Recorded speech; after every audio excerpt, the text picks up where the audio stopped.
Hello again everybody. I'm not a big fan of unboxing videos, but this I think will be something a bit special. I've made quite a lot of my own tools in the past, and while I'd say I'm a pretty meticulous guitar maker or instrument maker, I don't bother too much when I'm making tools, and mine are almost universally horrible to look at. Functionality is everything. But I do love nice tools, beautiful tools, I really do. And sometimes I can't resist them. There's a tool maker in Istanbul, in Turkey, called Murat Ikiz, who makes beautiful tools. And this is one of them. I've been waiting for it for a few days and I can hardly wait to open it, but I've waited so I can film this, my first and probably only ever unboxing video. So let's go.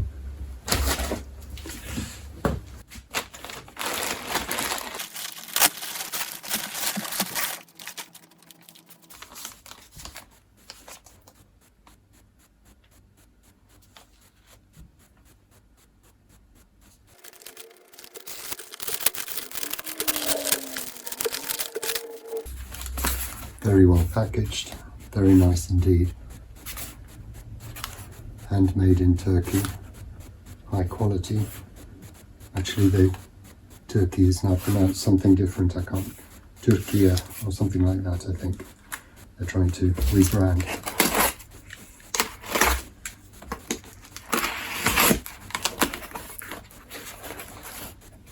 Oh, spoiler alert! This is what it is.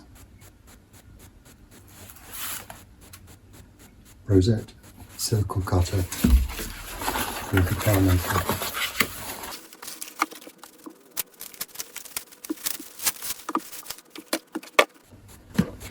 Very nice box to keep it in.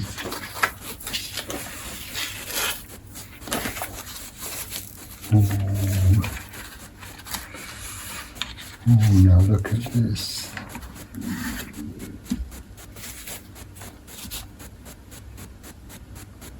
This is a thing of beauty.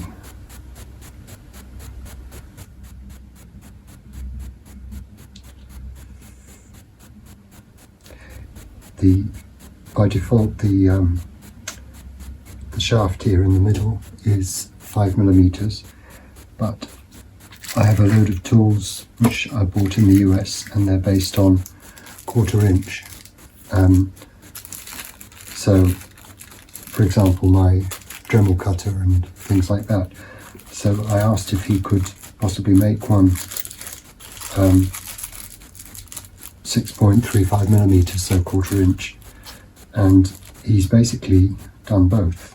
He's made a sleeve which goes over the normal pin and will screw in place, which brings it up to 1/4 inch in diameter, so I can use this to score the lines, to cut the boundaries of the channels for the rosette, and then go in with my Dremel and take out the material between the lines. There are also several blades he makes with it, he supplies with it, and even gives you enough to make your own other materials, other kinds of blade if you want. So I'm going to stop the video for a moment while I work out what's what and how to put it together, and then I'll come back in a moment. But this is very exciting. Look at this. Absolutely beautiful.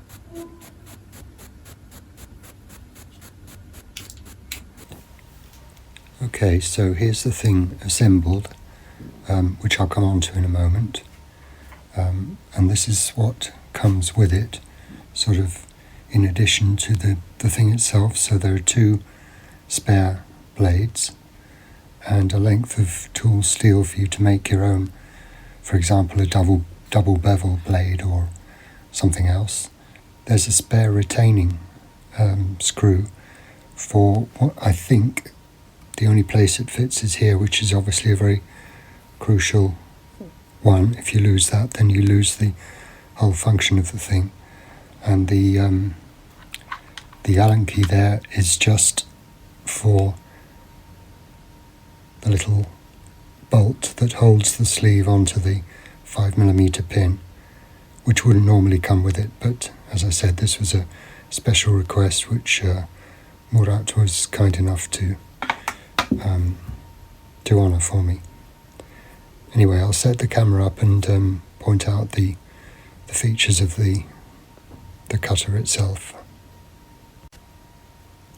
So the first thing I did obviously was to fit the blade, and that goes into a small hole here and is secured by this bolt here, or this, not really an adjuster, it's just a securing bolt, and that locks it firmly in place.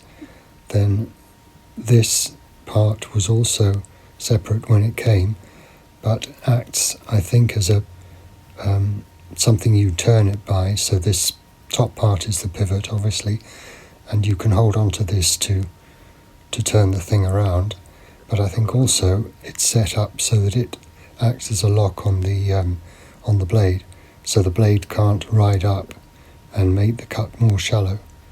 The depth of the cut is obviously set by the difference between this and the bottom of the blade. So by unlocking this and screwing this down, you can make the cut slightly deeper, and then you can lock it in place again. Okay, so that's for the cutting part. The radius of the circle you're going to cut is obviously set by this distance here, and this is adjusted by, you loosen this, which locks this shaft onto this one, and then you can move it back and forth by turning here. This screw locks into a groove on this end of the shaft, or the beam if you like, and then once you've got it to where you want, you can lock the radius in place by screwing this up, and then you can lock it like this, which also holds the knife upright. If you loosen this, there's a certain amount of play in the beam, but once this is tightened, it's completely solid. There's no play in anything. So that's about it. You can see that the tool is beautifully finished. The maker's name is put here. I don't know if that comes out on camera, but it's engraved in the brass here. I don't know what the wood is, I don't recognize it, but it's very smooth, very nicely finished. And I've got an old offcut from a previous nice redwood top, which used a 1/4" tool, and you can see that this is a perfect fit in there. There's no play at all. So this is how the tool is going to work. Obviously normally this would be done lying flat on a tabletop or bench top. And I think probably I will either convert one of these blades or make a new one which is a double bevel one, so that I can cut in both directions, because that's actually quite handy to be able to do. Yeah, obviously normally the this will be on a larger piece of wood, and the this part here is free to roll, and it would ride on the outside of where you're cutting. So if in fact I make this a smaller radius, then I can show how that works. Wrong way, yeah.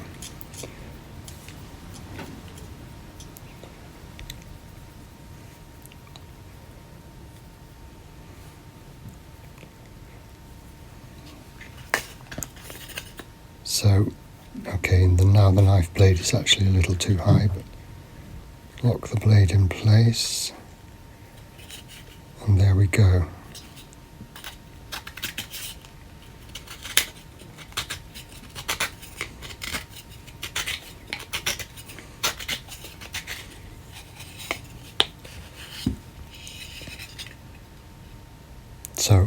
I'm delighted with this tool. It's going to be one of those which is a pleasure to use, like a really good hand plane, or I don't know, countless other tools. But honestly, it's a nice experience using something like this.